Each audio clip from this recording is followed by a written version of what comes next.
Assalamualaikum warahmatullahi wabarakatuh.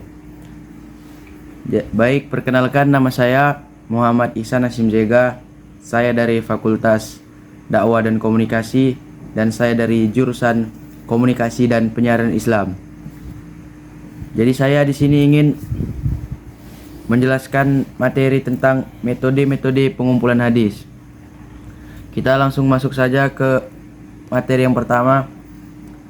Apa itu hadis? Jadi hadis adalah perkataan, perbuatan, dan persetujuan Nabi Muhammad SAW. Selanjutnya, pentingnya hadis dalam Islam. Hadis dalam Islam berfungsi sebagai sumber hukum kedua setelah Al-Quran. Lalu, mengapa hadis dikumpulkan? Yang pertama itu untuk menjaga keaslian hadis. Yang kedua, untuk menghindari penyimpangan atau pemalsuan, dan lain-lain. Selanjutnya, latar belakang pengumpulan hadis. Tahap awal adalah masa Nabi Shallallahu Alaihi Wasallam. Yang pertama, penyampaian secara lisan.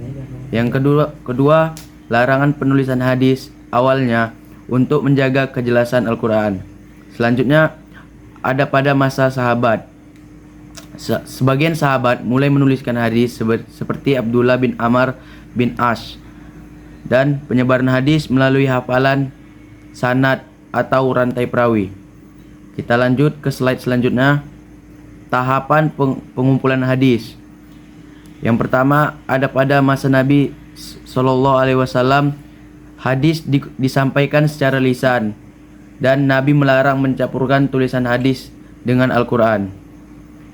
Yang kedua, masa sahabat, hadis dihimpun melalui hafalan dan penulisan hadis mulai dilakukan secara terbatas.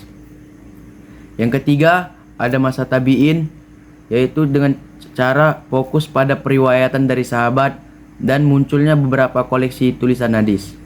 Dan yang terakhir, masa kodifikasi. Jadi cara mengumpulkannya ialah dilakukan oleh para ulama setelah abad kedua Hijriah.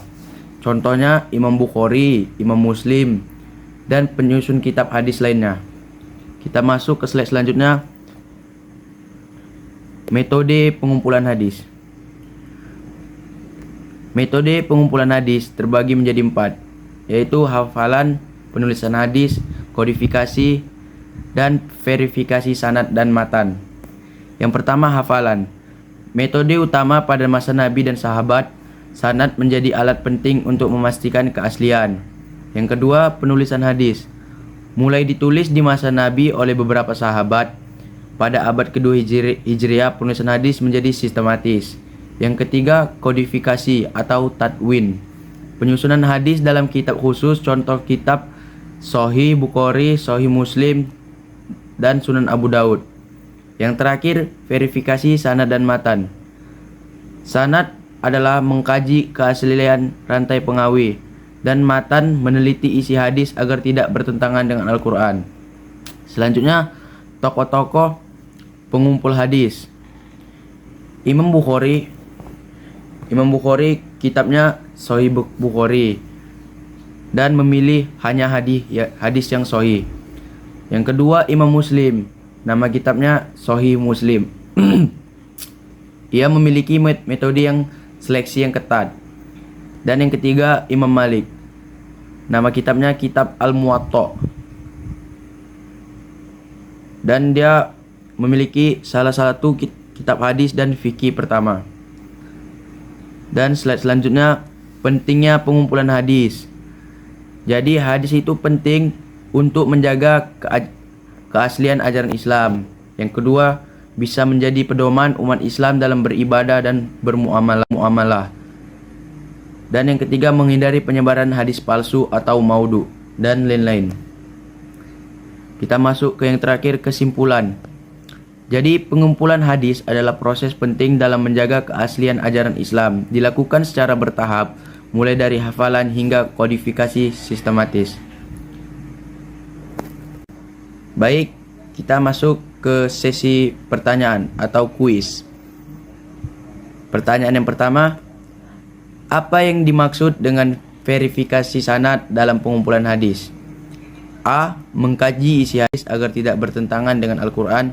B. Memastikan keaslian rantai perawi hadis. C. Menyusun hadis dalam kitab tertentu.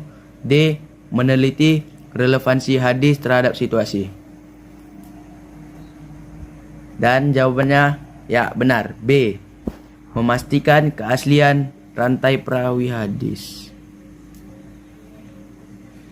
Iya betul. Baik, kita langsung pertanyaan selanjutnya. Mengapa hadis perlu dikumpulkan? Jadi ada yang pertama, A. Untuk melengkapi isi Al-Quran. B. Untuk menjaga keaslian dan menghindari pemalsuan. C. Untuk menggantikan Al-Quran sebagai sumber utama hukum. D. Agar lebih mudah dipahami oleh masyarakat awam.